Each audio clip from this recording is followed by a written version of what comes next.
Hello friends, welcome back to my YouTube channel. आज मैं आपको क्लास 6 हिस्ट्री का चैप्टर नंबर 1 क्या, कब, कहाँ और कैसे, ये चैप्टर मैं आपको आज करवाऊंगी। अगर वीडियो अच्छी लगे देन लाइक, कमेंट और सब्सक्राइब करें एंड दोस्तों के साथ शेयर ज़रूर करें। तो बिना लेट करे हम वीडियो स्टार्ट करते हैं, ठीक है, मतलब चैप्टर स्टार्ट करते हैं। तो आपका चैप्टर है अध्याय 1 क्या, कब, कहाँ और कैसे।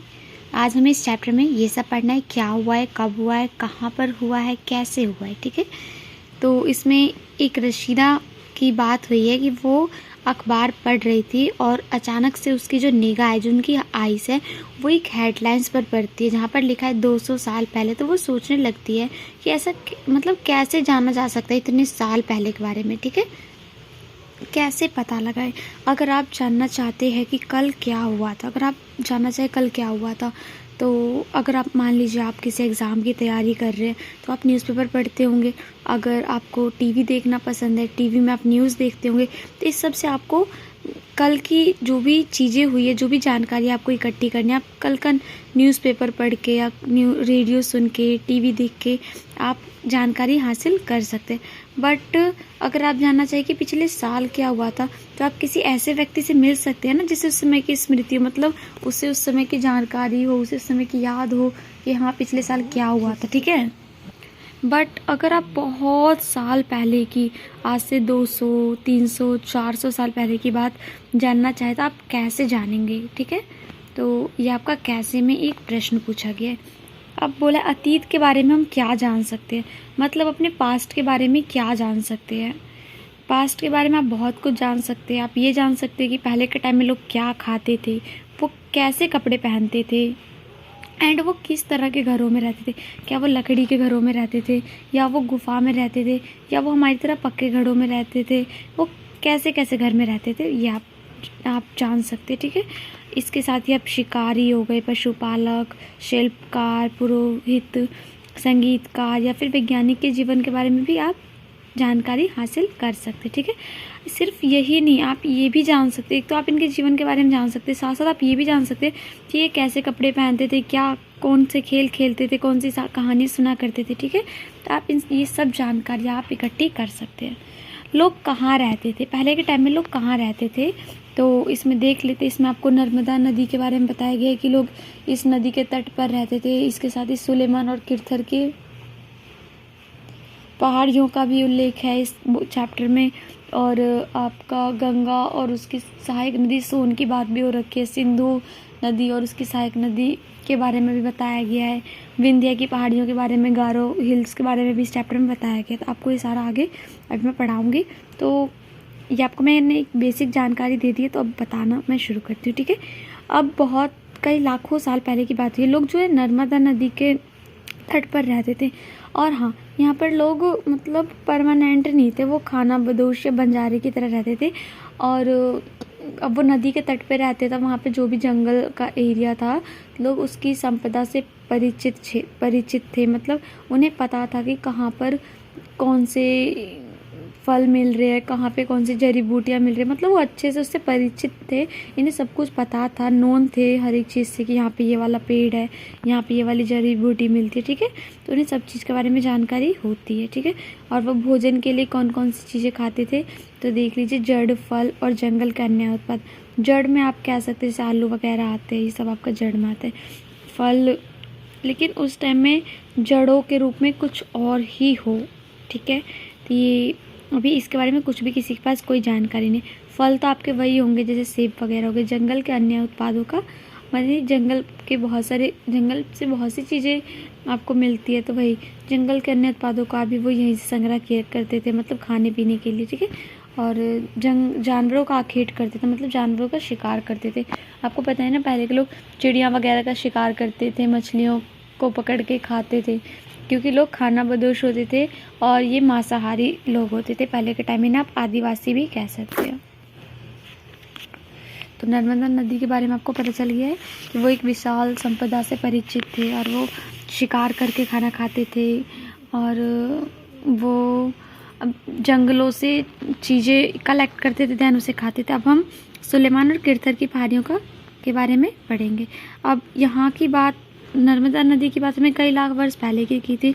सुलेमान और किरथर की पहाड़ियाँ जो वहाँ पर 8000 साल पहले की बात हो रही है। मतलब सबसे पहले यहाँ पर स्त्री और पुरुषों ने गेहूँ और जौ जैसी, आपने सुना होगा, सबसे पहले गेहूँ और जौ जैसी फसलों का उत्पादन कहाँ पर हुआ था? तो आपने पढ़ा होगा मेहरगढ़। मेहरगढ़ आपको पता है पाकिस्तान में। सुलेमान और किरथर की पहाड़ियाँ भी वहीं पर, ठीक है। यहाँ पर सबसे पहले फसलों को उपजाना, मतलब फसलों का उत्पादन जो है शुरू किया था। गेहूं और जौ जैसी फसलों को, जानवरों को पालना शुरू किया था। अब किन जानवरों को पालना शुरू किया? तो सिंपल है, वो आपके पालतू जानवर ही होंगे, उस टाइम में भी रहे होंगे, बट लोगों को तो इसकी जानकारी थी नहीं पहले के टाइम में, कौन से पालतू होते कौन से जंगली होते। तो इन्होंने पता है कैसे जज करा होगा? जो जिनके दांत छोटे हो, जिनके सींग छोटे हो, उन वैसे जानवरों को इन्होंने पालतू बनाया होगा। जैसे गाय को पालतू बनाया होगा, बकरी को पालतू बनाया होगा। गाय को अगर पालतू बनाएंगे तो इन्हें दूध मिल जाएगा, और ऐसे जानवरों को पालतू बनाएंगे जिससे इन्हें किसी न किसी तरह से फ़ायदा हो। जैसे कुत्तों को मतलब पालतू बनाते हैं ये, तो वो उनके घरों की रक्षा करते हैं, ऐसा आपने देखा होगा।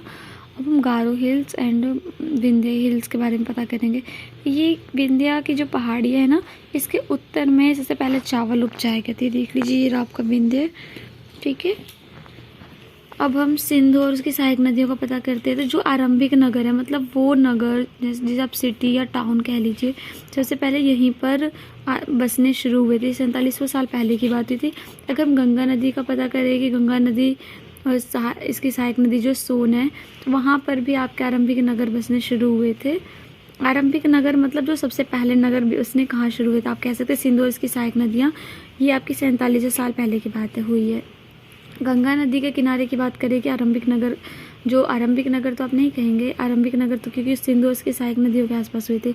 नगर आप कह लीजिए तो 2500 साल पहले बसने शुरू हुए थे। समुद्र तटवर्ती, समुद्री इलाके जहाँ पर होते हैं वहाँ पर भी आपके नगर बसने शुरू हो गए होंगे, क्योंकि आपको पता है ना, जो व्यापारी थे यूरोपियन, वो सब यहाँ आए थे, पुरातत्वविद सब आपके केरल की साइड आए थे, तो इस कारण व्यापार आपका बढ़ा होगा, अंग्रेज वगैरह आए थे, ठीक है।